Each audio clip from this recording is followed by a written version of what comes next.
Well, welcome everybody. We're going to continue in week 2 of this sermon series on Paul's second missionary journey and the third missionary journey too. Thank you, Andrew. Again, a little tech support here. Thank you for fixing that for me. All right, so for those of you who weren't here last week, we're going to get you caught up real quick. So Paul has his conversion experience on the Damascus Road. He is on his way to that city. He is struck temporarily blind. Jesus speaks to him, "Paul, why are you persecuting me?" And he has this 180 experience, which begins Paul's significant stretching, as we've been talking about stretching, Paul's significant stretch in moving from a Pharisee and somebody who is persecuting the Christians to now somebody who becomes the biggest champion of Jesus that we have ever known to date. So we're going to pull up this map here. And I'm going to give you a little review on where we were last week and talk a little bit more, get you up to speed. So last week we talked about how on Paul's first missionary journey, he left and he went over to Cyprus, and then he went into this area of Asia Minor, and then he came back down to Jerusalem. They had that Jerusalem council where they said it's okay to include Gentiles or non-Jews in the ranks of these folks who are beginning to be a part of the way, as they called the early church. And then on Paul's second missionary journey, he goes with a guy named Silas, and they retrace their steps, except they go over land this time, and they run back through these cities, visiting these early Christian churches that they planted, most of the time just meeting in open spaces, sometimes meeting in the synagogue, sometimes meeting in houses. And they connected with them, and they pick up this guy named Timothy, who is, by birth, one of his parents is a Jew, one of his parents is a Gentile. And so he is an interesting person to pick up, but he is accepted and brought along on the journey. They make their way up to this city of Troas, which we talked about last week, which is near the ancient city of Troy. And this is where we pick up the story today that Stephen started with. Paul is in Troas, and he has a vision where a man from Macedonia is pleading with him, "Please come help us." So Macedonia is right here, this region in present-day Greece and present-day Macedonia. And Troas is known for its large harbor, and so they take off here and they go up to this city of Neapolis, and then they venture a little further on foot to Philippi. Now, Philippi is an interesting place. Philippi is a very centrally located place, about halfway between on this ancient road called the Via Egnatia. And the Via Egnatia connected in the east Byzantium, aka today Istanbul, which is right here. And if you wanted to make your way to the other side of the Roman Empire to Rome, you would cross on the Via Egnatia to Philippi, and then you get over here to Greece, and then you take a ship, which save you some time, over to the eastern side of Italy, and then you cross over into Rome. So Philippi is at this interesting crossroads kind of place. And it is named for King Philip II of Macedonia, who was Alexander the Great's father. So this is ancient history now. This is several hundred years before the time of Jesus. But only about 100 years before Paul was in Philippi, a very famous battle took place in Philippi that you may be familiar with. You remember when there was a plot on Julius Caesar's life by Cassius and Brutus, and they attack him and they assassinate him in the Senate, and they they say that he's a tyrant and they want to put down the end of his rule. And so those two band together, and they've got their supporters, they've got their armies. Meanwhile, in the house of Caesar, they've got Octavian and Mark Antony, and they have amassed their own armies. And so these four men and their armies all fight together, and the armies of Octavian and Mark Antony are victorious, but that puts an end to the Republic in the Roman Empire days. So that all is familiar in the ancient world. They're familiar with this history. So Philippi is mostly a pile of rubble today, but it was a very well-known place, had some historical value, and it was a place that Paul said, if I'm going to Macedonia, I'm going to the heart of Macedonia, this is the first place that comes to mind. And so he heads off and he makes his way to Philippi. I want to show you, before we continue with the story of what happens next, I want to show you a little video, give you a glimpse of what Philippi looks like today.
For those of you who were here on Christmas Eve, I mentioned in the sermon that night that my family, a few years back, right after Christmas, we took a trip to Puerto Rico. One of the places that we visited was a place called Mosquito Bay, which is just, sounds like an awesome spot to visit. But it was actually a pretty magical place because Mosquito Bay is one of the handful of places in the world that is known to have a concentration of bioluminescent algae.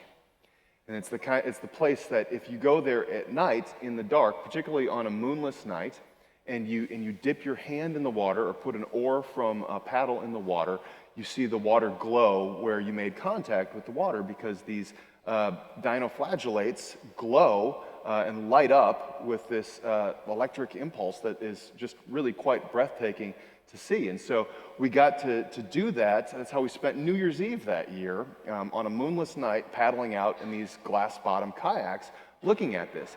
And we were told, by our guide, that when the Spanish discovered Mosquito Bay, that their immediate thought was, this lagoon is demon-possessed. And so they rolled boulders across the entrance, blocking off any water to get from the Caribbean Sea into Mosquito Bay. And I think that kind of impulse, while we may chuckle at it and say, well, of course, it's not a demon-possessed lagoon or bay, That whole idea of things being new to us and therefore threatening, or that's the way that we've understood things and so we're not going to do it differently, that is something that is an ongoing challenge that we have. That is part of the human condition, isn't it? That is something that we all wrestle with. And I think that when it comes to those stories, those events that are a part of our experience, that are so universally human, it's always fascinating to me that it seems like the Bible, in a roundabout way, has a way of addressing those kinds of issues. And I think one of those ways we see in what transpires in the city of Philippi. So, to refresh your memory on what Stephen read a few moments ago, Paul has this vision.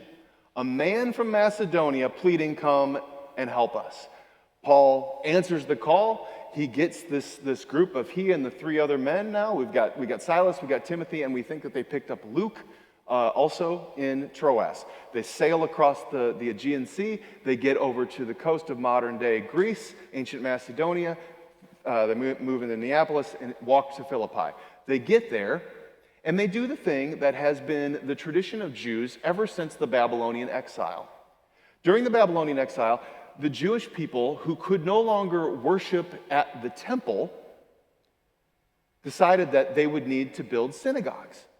And if you couldn't build a synagogue, like if you are in exile and prisoners of Babylon, then you would do the next best thing, which is you would walk to a stream, a brook, a river of some kind, and you would meet with other Jews there, and that is where you would hold your worship service. By the rivers of Babylon, where we sat down, and there we wept when we remembered Zion, right? You know that song, you know that psalm. So this idea was fresh in Paul's head, and it was curious that Philippi, given its stature, was without a synagogue. And so when it comes time for the daily time to pray and to gather, they figured that they would meet the other Jews in the community down by the riverside, and they made their way down to that stream that you saw in the video. And instead of being met by a man from Macedonia, they run into a woman named Lydia. And Lydia has made quite a name for herself. You may remember from the story in Acts and other Bible studies you've done about Lydia. She is fairly well off and a woman who is the head of her own house.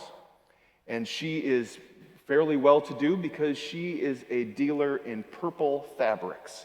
And purple was an unusual color reserved for royalty because the royals were the only folks who could afford the purple garments usually, because it was extracted from a tiny sea snail gland, which meant that harvesting that purple dye was nearly impossible. But Lydia was from a nearby town where they had recently figured out how to extract it from a particular kind of root, which maybe had made it a little bit easier. But at any rate, she is an entrepreneur, and she is down by the river, not because she's there to worship, but maybe she's selling her wares. We don't know exactly. But she's in earshot of Paul, and he hears the men talking and maybe some others who were gathered, and she's compelled by the story that they're telling. And so Lydia comes over and says, "I want to hear more about this." And by the time that the whole event is through, she says, "I'm bringing my household. We're going to get baptized. We're doing this thing. I'm convinced what you are sharing about this Jesus, I want that too for my family and I." And so Lydia ends up then becoming one of these early leaders in this movement in Philippi. She welcomes the men into her house, she feeds them, she lets them stay there, and they become a tight-knit bunch. Meanwhile, in their time in Philippi, as they're going to and fro from the river every day to pray and to worship, they come across this other young woman who is a slave girl who has the spirit of divination, the Bible says, which means that she's a fortune teller. And so her owners are making a great deal of money by her fortune telling. And the problem with it is, well, I guess you could call it a problem. Paul finds it to be a problem eventually, is that as these men, Paul, Silas, Timothy, Luke, as they walk down to the river, she says, "These are men from the Most High God," which isn't untrue. It's just that when she's shouting this at the top of her lungs as they go to the river and as they walk back from the river and then they go back to the river and then they go back from the river again, quite honestly, it's just annoying. And so Paul turns around in a fit of annoyance and says, in the name of Jesus Christ, come out of her, whatever you are, whatever this is. And then this thing, this fortune-telling ability, is gone. Poof, just like that. Well, guess what? Guess who's unhappy about that? The slave owners, who now have lost their revenue stream from this girl. And so they make a case against them, they grab them, and they say, he has been blaspheming because he's speaking against our Roman gods, and da-da-da-da-da. And so they throw them into prison, at least Paul and Silas. The other two somehow sneak away. Paul and Silas get thrown into prison. You saw the little cove of the prison cell. During the night, there's this massive quaking of the ground. The chains fall off Paul and Silas, and they begin to sing and stay in their cell. When morning light comes, the jailer finds the cell door open to the outer chamber of the jail, and he's about to take his own life. He wants to restore honor to his family by taking his own life because he has failed in his one responsibility of keeping the prisoners locked up. And he hears this voice of Paul saying, "Do not harm yourself. We're here. We were just hanging out, singing our songs." And the jailer says, "Tell me what would compel you to do this." And Paul gets to witness to him, and he shares the story, and he shares the story of Jesus. And the jailer is so moved by that, he says, "I want some of that for my family and I. Tell us about this peace that you have found. Tell us about what kind of a God that you serve, that you are so moved by that God and interested in following that God so closely that you would behave in the way that you did overnight." Hours pass, the official magistrates come and they free Paul and Silas. They're free to go, and they continue on their journey, and they make their way to Thessaloniki and eventually onto Berea and then to Athens, which we'll talk about next week. But here's what I want to mention to you, what I want to point out in the story. This is sort of the story behind the story, and this is where the stretching takes place. Paul is a staunch, letter of the law, hardcore rule-following Jew. It's super black and white to him early on. This is how he was raised. This is how he was educated. This is who he is. He is struck on the road to Damascus and has this pivot, this 180 moment. And he starts to live his life differently and make his way in a different direction. Then he finds out that there are Gentiles that want to be a part of this thing, and they go to Jerusalem and have this council in the year 49, and then he goes out on this second journey, and now the church is open to anybody who is receptive to the message. And by the way, the men Gentiles don't have to be circumcised in order to be a part of the movement. And he picks up, as we talked about last week, this boy who is half Jew, half Gentile by his family, and they take him with him. And he is a living testimony to the fact that the church is now open to everybody. And they go into this place. And the man from Macedonia maybe turns out to be a woman named Lydia. And the fact that she is the head of her own household, but has a family, in other words, she has children, means that she is either a widow or she is divorced. And she is baptized and starts a church community in her home. So let me rephrase all that differently.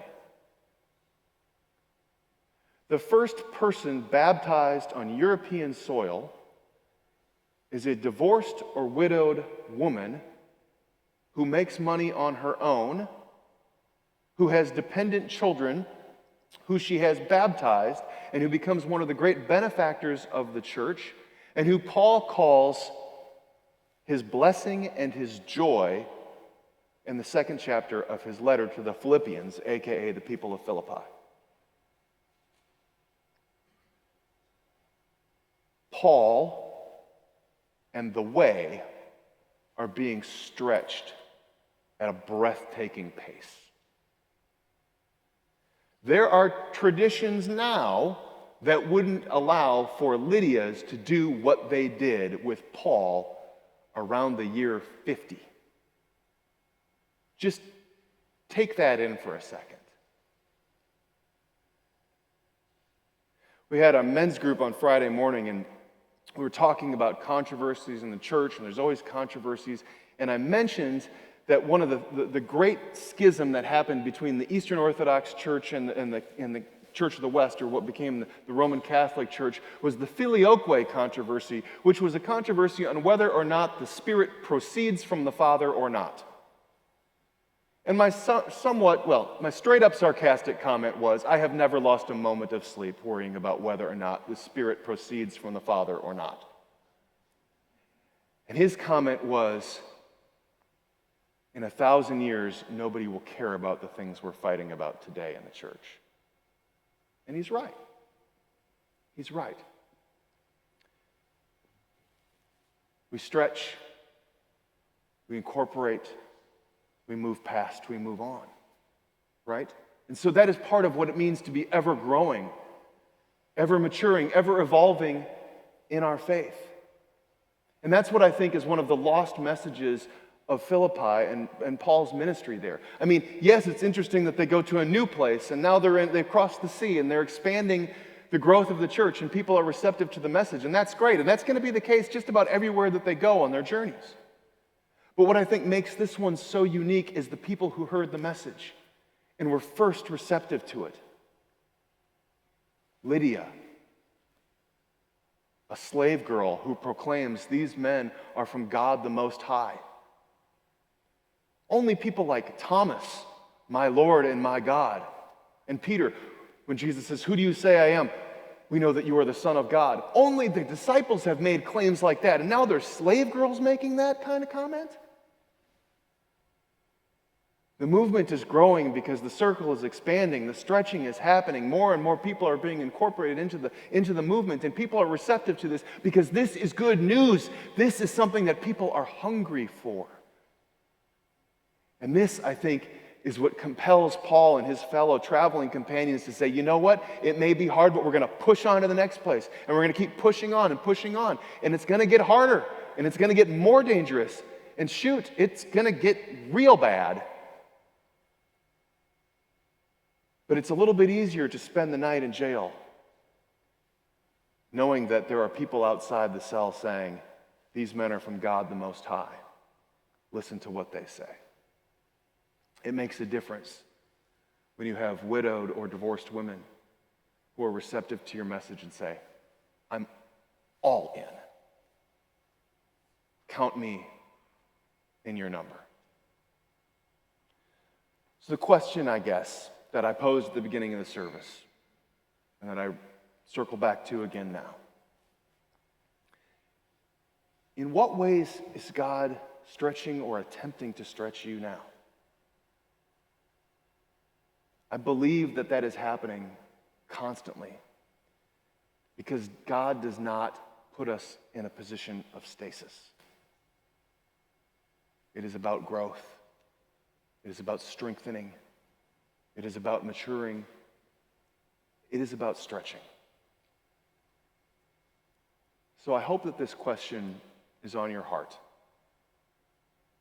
And I hope you're looking for ways to be stretched, to share the message of hope and good news with others, and to think about how this seems to be not just God's nature, but the way that the followers of God that are appointed to these special places and these special times to do this sacred work, it seems to be the case over and over again.